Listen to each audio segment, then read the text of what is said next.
Good morning, afternoon, evening, or night. Welcome to the Shotgun Thoughts broadcast on this auspicious day of conversive delights. We're here with Tracey Mekseymetz, and we're going to be going over a few things MS related and maybe some current event topics and the like. Tracey, how are you doing today? I'm well, thank you.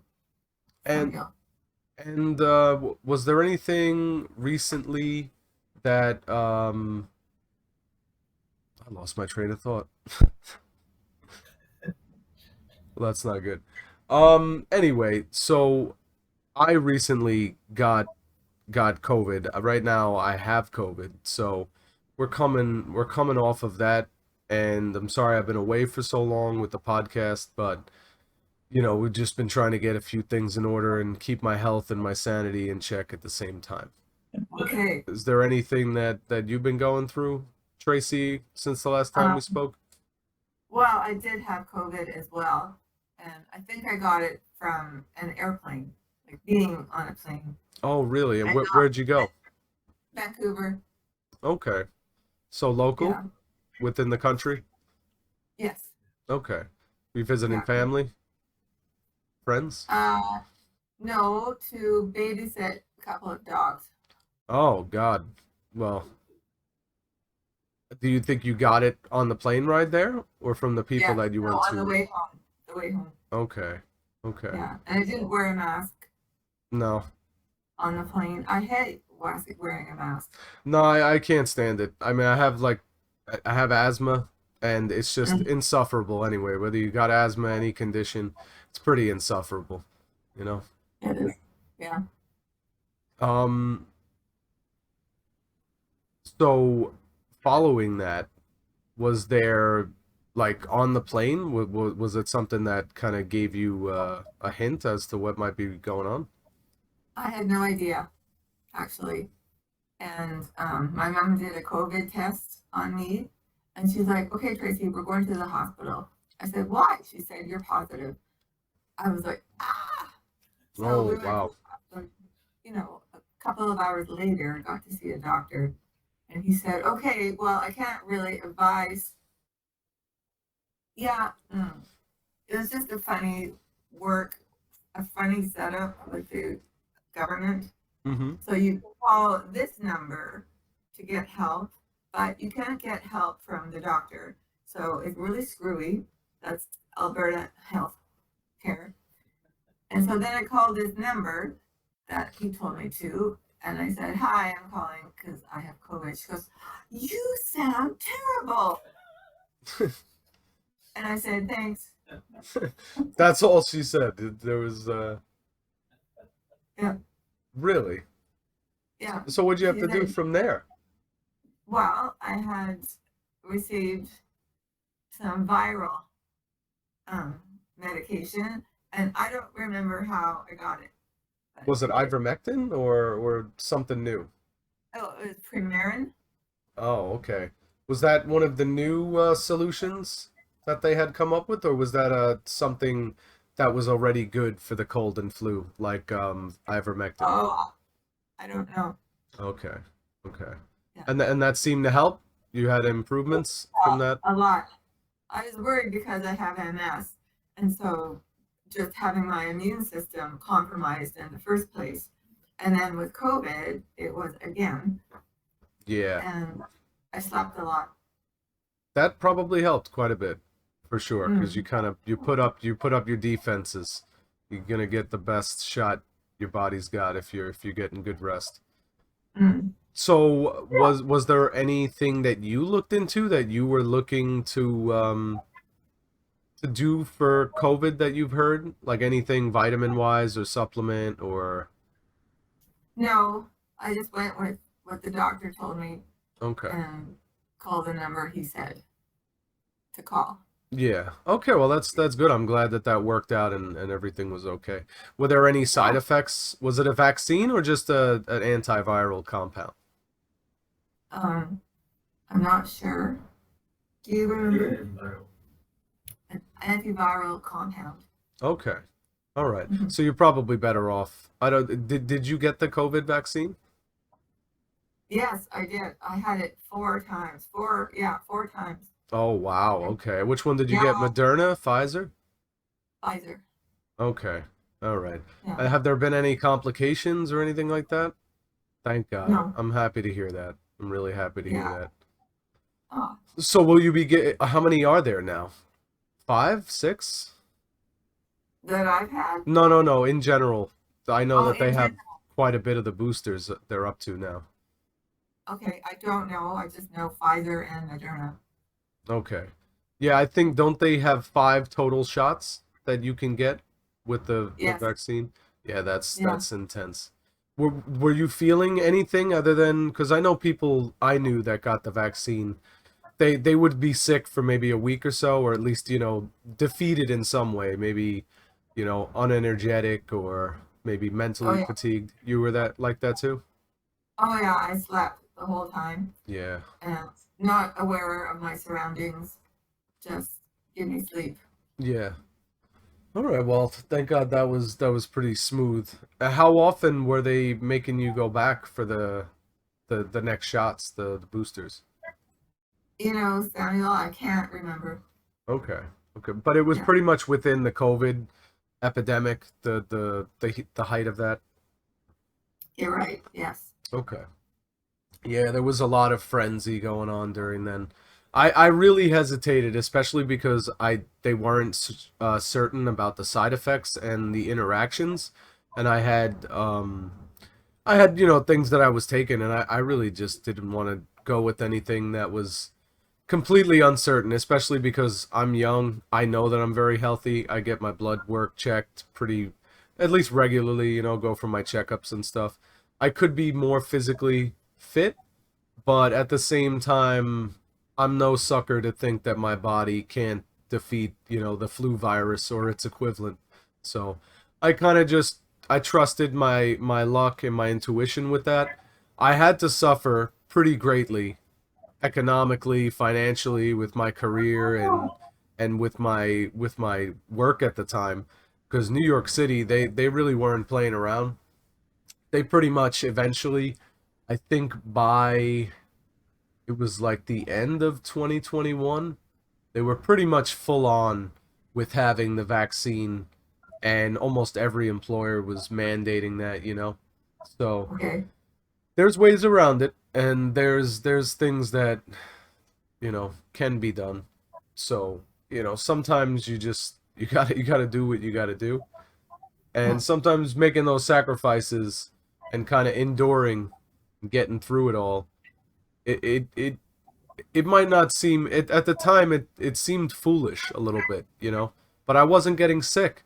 I never got COVID until after the whole epidemic was pretty much said and done, and they were kind of backtracking on a lot of this stuff. Then I got it, which I think was like 4 months ago, something like that. At least that's what Mm, I can recall. It wasn't too long ago, but okay. yeah, I'm glad I didn't go too crazy with that, because there have been a lot of interactions and things that people have been experiencing, especially with these young people and athletes that I don't want to put any any doubt or fear in the atmosphere, but it's good for sure to always look into these types of things, just because especially nowadays, there's a lot of information out there, and even what these doctors know, you'd be surprised. You could almost learn even more than they know, Yeah. because of what's out there on the internet. And sometimes you'd be surprised. I've gone to my doctors about a few different things, and they had no idea about them. They were interested. So Right. at the same time, they might not be able to really give that to you or do what you're talking to them about, but you gotta like kind of read between the lines in that sense, because they have a lot of processes and procedures that they have to follow. They don't want to end up not being able to work because the hospital is now liable legally for something. So they're always going to kind of give you the standardized form of medicine, and it's Right. it's not going to be, I don't know. You gotta look into things sometimes, because your best treatment most of the time will usually come with your own input involved. You know, Mm-mm. I think that a lot of the times when any doctor, for whatever reason, is telling you that this is the solution and that's it, I think that there's already something flawed with that because there's usually multiple, there's more than one way to skin a cat. And if like, if you're trying to, like with multiple sclerosis, as far as my doctor's treatment plan, they just want to get me on as many medications as possible.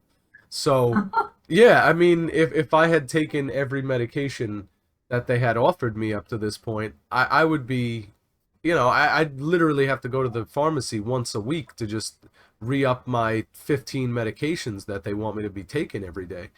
And I, Oh, are you taking a DMT yeah, disease?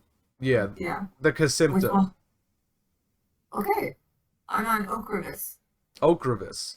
That's right. I believe that's the one where it's every 6 months. Yes. Okay, and I believe me and you were pretty much on the same thing. I think it's the same type of medicine where it Okay. targets the immune cells, the B cells, and Yes. it basically, those are the culprit in what attacks your nerve endings. Right. So, yeah, yours lasts 6 months, and it's an injection, correct? It's intravenous. Intravenous. Okay. And how long does that take for the whole process to get that? 5 hours. Wow. Okay. Have you Yeah. gotten used to that at this point? How many years you've been using? Another thing I can't remember, Samuel. Okay. But it's been a few years now? Yeah. Maybe Okay. 5 years. All Yeah. right. When were And so when I you? get, Oh, I'm sorry, sorry. Go ahead.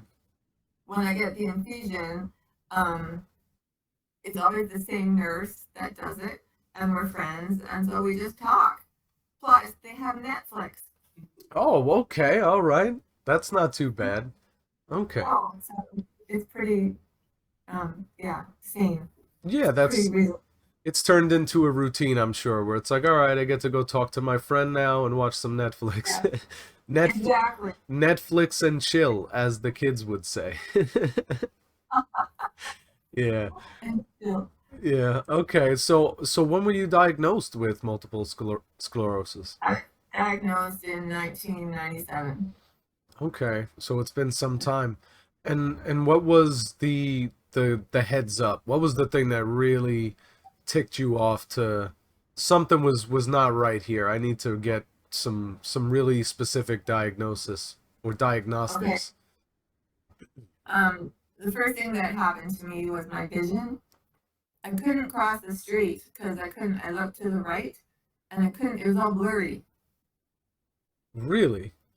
So So like I needed somebody's hand to hold while I walked across the street. oh, and that was 1997 or that was before that? No, that was 97. Okay. And that was the first time for anything like that, right? Yes. Well, actually, I had lived in Japan, and while I was there, my vision was acting up. And then I went to the eye hospital, Okay. and they had a whole bunch of Japanese, what do you call it, Ophthalmologist. optometrists, yeah. And they're sitting there looking at this screen, and they're like, Nantaka. And they didn't know what it was. They had no idea. They had never seen it before. Yeah. But of course, that's one of the first symptoms that you get with MS. And they don't have MS in Japan. They had no idea what it is, Really? truly. Makes Yeah. sense. Makes sense because even over here they were still kind of classifying it and they really didn't know a lot of the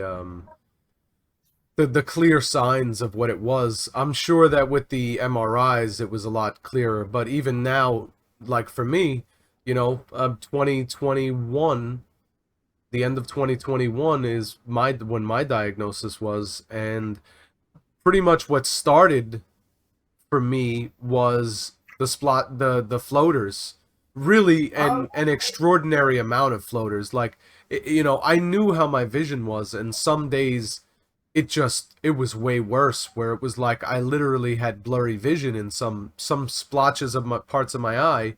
It's like it was right. blurry, you know And so I did the same thing. Went to the ophthalmologist. I actually went to a specialist. I forget what they're called, but it's like for about the eye pressure and stuff like that. So Oh, yes. so yeah, I got all that checked out. They checked out my eye pressure, the veins, this, that. They told me everything was fine and it was just age-related macular degeneration, you know? So You're in your 20s. Yeah. yeah, exactly. I mean, I know I have glasses and stuff like that, so I really was just like, okay, but something seemed wrong, you know, because it would go away. It was almost like sometimes you just need to blink 25 times and then it would go away, you know, but Right. other times not so much. And how was it for you? Was it like literally blurred vision or it was splotchy, like with big floaters? Um, was it splotchy? Well, it was pretty consistent. Okay. My right peripheral vision was totally non-existent, Wow. and that was scary. So my family doctor, she had referred me to an ophthalmologist, a neurologist, and somebody else. And at that point, I was back in Vancouver from Japan, and there's all these specialists she wanted me to go to, and I did two of them, the specialists, and I didn't see the neurologist for some reason. Yeah. And then was the neurologist able to kind of get more of a specific, diagnosis down from there, or who made the diagnosis? Yeah, a neurologist at the hospital, and I had gotten an MRI, Okay. and there are so many lesions and so many plaques on my brain that he just freaked out. He goes, "You've got to get on one of these drugs, Mm-hmm. and they are so expensive." Do you know how many did you were you aware of, or sorry, did they tell you how many lesions were on your brain or spine? I'm pretty sure I don't want to know. Okay. Yeah, I had the same thoughts, but at the same time, I mean, the quantity doesn't necessarily matter. What I wanted to know was what areas of my brain were most affected so that I could make sure I focused those areas physically, and test them and challenge them as much as I could. Um, so what about your spine though? Did you ever get your spine checked out? I did, and I didn't get. I hadn't received a report on my spine. What I had recently is I have a nodule on my thyroid, which is just so exciting. I wouldn't say that. So is that related to the MS or that's a different thing altogether? I think it's a different thing Okay. altogether. Did they I'm find, really sorry. I was gonna say, did they find that when they were looking for stuff with the MS? It was on my MRI, Okay. and it was actually my family doctor who noticed it. He goes, "I don't know why your neurologist didn't point this out, but you've got this lesion on your, not a lesion, a nodule Okay. on my, yeah." And I'm like, "What does that mean?" And it could be cancerous, So or so it, is that something that recently you've been looking into to see what's going on with this? well, I have a CAT scan scheduled for August 29th. Okay. All right.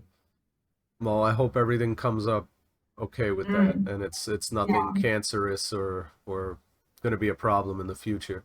But yeah, yeah, maybe that has been affecting your metabolism though, because your thyroid does affect that.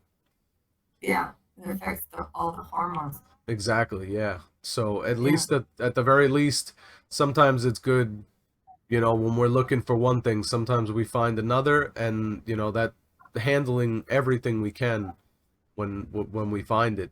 It might be a little bit taxing, but it's good because the sooner you can make sure that that's not a problem or something that could be a problem. right. Maybe it affects, maybe it'll improve some of the conditions and symptoms with MS because your gut's health and your metabolism, it definitely contributes to your overall health.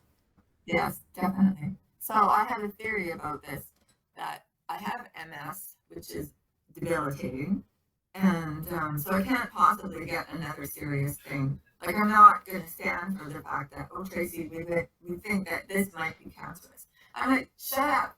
I already have MS. That's all I'm dealing with. Yeah. Yeah, sometimes one thing at a time. Yeah, exactly. Do So do sorry. do you feel any effect with the thyroid? Like, do you feel that your metabolism is a little compromised or anything like that? Not that I noticed. No. Okay, did the doctors say anything like that? Like, don't worry about it if it's not really bothering you?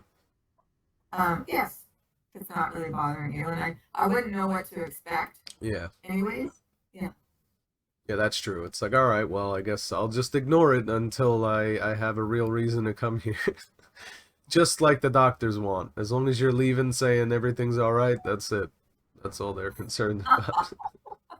I called my family. I had a phone call visit with my family doctor yesterday, and I said, Dr. Fernando, I lost 3 pounds. And he goes, okay, Tracey, now, did you intend to lose weight? I said, yes, I did.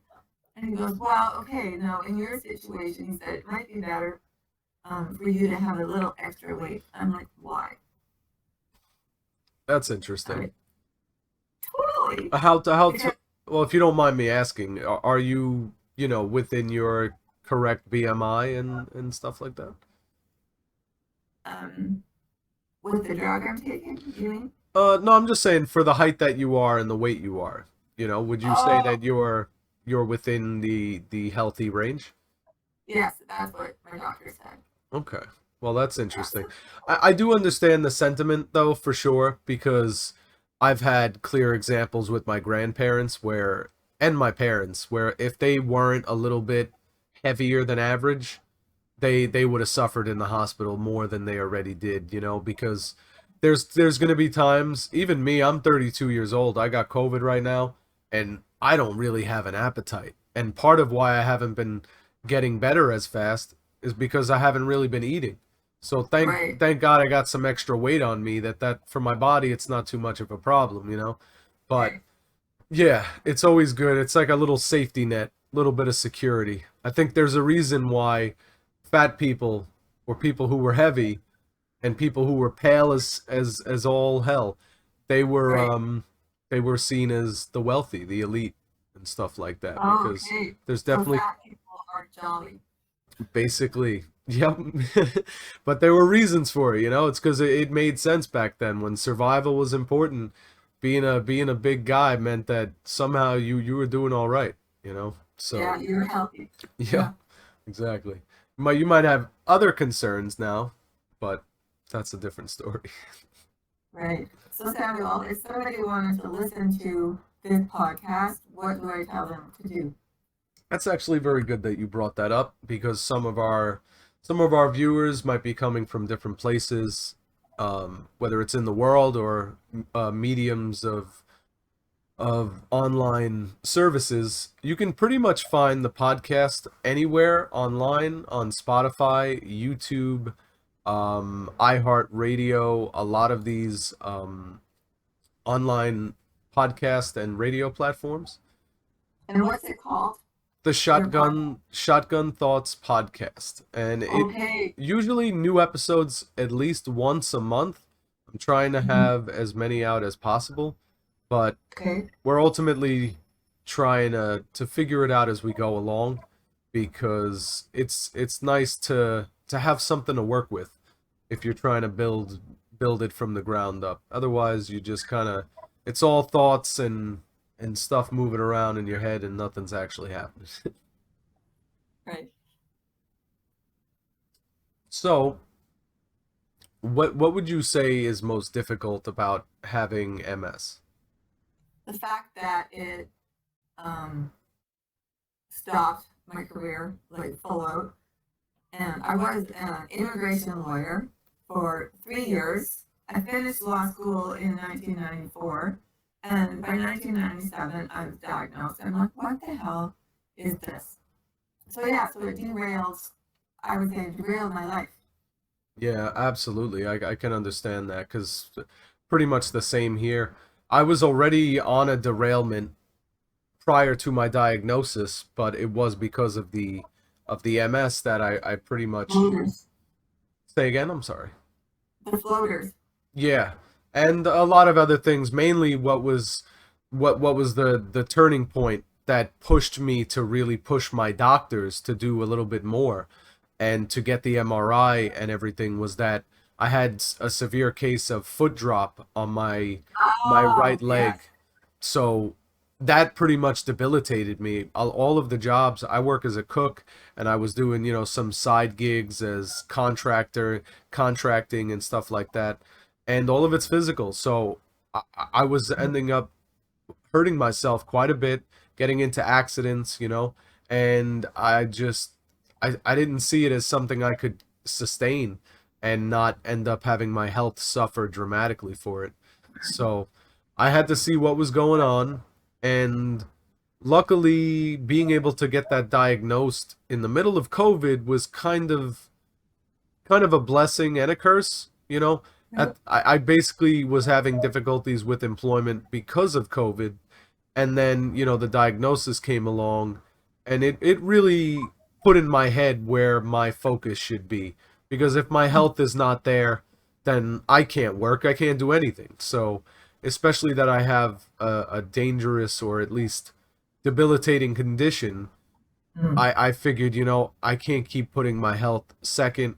I have to make sure that I'm healthy, and I do everything I can to make sure that if I can go to work, that I can do that, because it was just a big change for sure. And then I'm still in the process of seeing what I can do outside of, physical labor and things like that, but trying to get everything tidied up with health stuff. Plus, in that process, there's life changes that need to happen. There's these applications, and I'm trying to get a service dog right now, which would help a Oh, lot. really?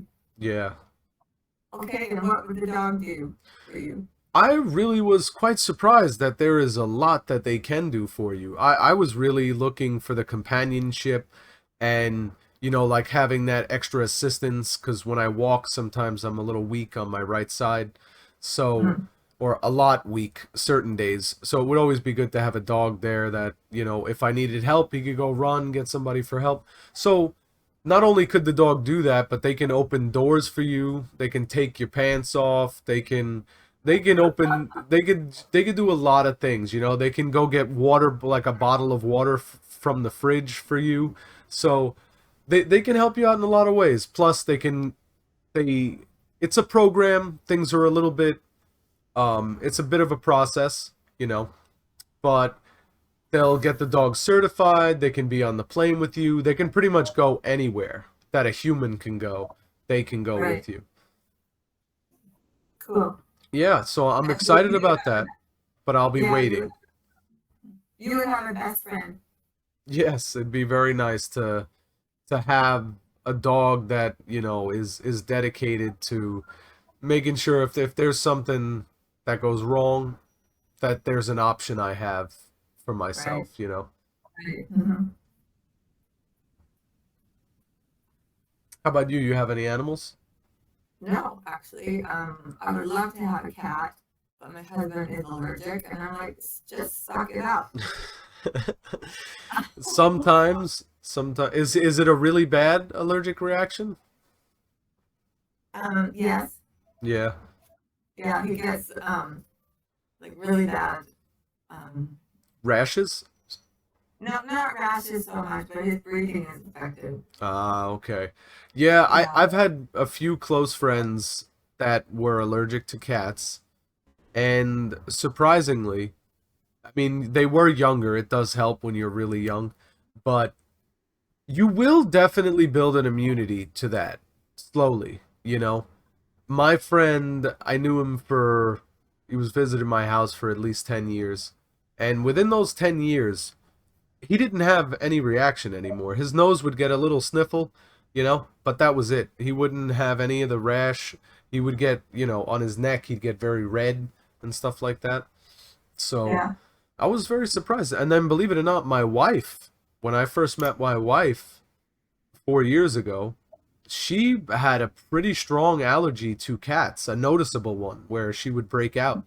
And Mm, you know, I wouldn't have my cat in the room. I wasn't trying to like torture her or anything, but just through the exposure, the cat hair is like everywhere, the cat dander. She right. built up an immunity pretty quick, pretty quick. Within a year, she didn't really have any cat allergies anymore. So, Well, okay.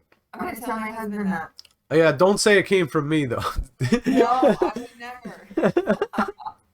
I met this uh, guy on a podcast, and he said, "Yeah, uh, yeah, because it'll be nice, the cats, as long as it's not going to be ripping up the furniture or anything like that. I think that right, it'll be a welcome addition to the home, you know? definitely, yeah." Or get a small dog. Yeah, yeah, there you go. If you're a dog person, then why not? If you can't get a Yeah, cat, get a dog. right. It would force me to walk, Well, yeah, there go you for a go. There daily you go. walk. Yeah, yeah, That'd be great. All yeah. right, Tracy, I'm sorry. I'm gonna have to cut this short. Okay, I'm getting a notification basically. My wife, I needs to go, fortunately. okay. Oh, yeah, So that's okay. I think we can definitely get this going another time. We'll Hmm. uh we'll be in touch obviously when I'm feeling better and things are a little Yes. smoother in that sense for sure. But I appreciate you Okay. taking the time, Tracy. And yeah, we'll meet again. Appreciate it. Yeah, it'd be wonderful. I mean, everybody likes to talk about themselves. So, Exactly. All right, Tracy, you have a great one. Take care. yeah, you too. And I hope you feel better soon. Thank you. Appreciate it. Bye now. Okay. Thanks. Bye bye. Babe, what the fuck? Babe.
If there's any improvements I can make, anything that might bother you, please let me know. I'm trying to make gradual improvements, things that I notice.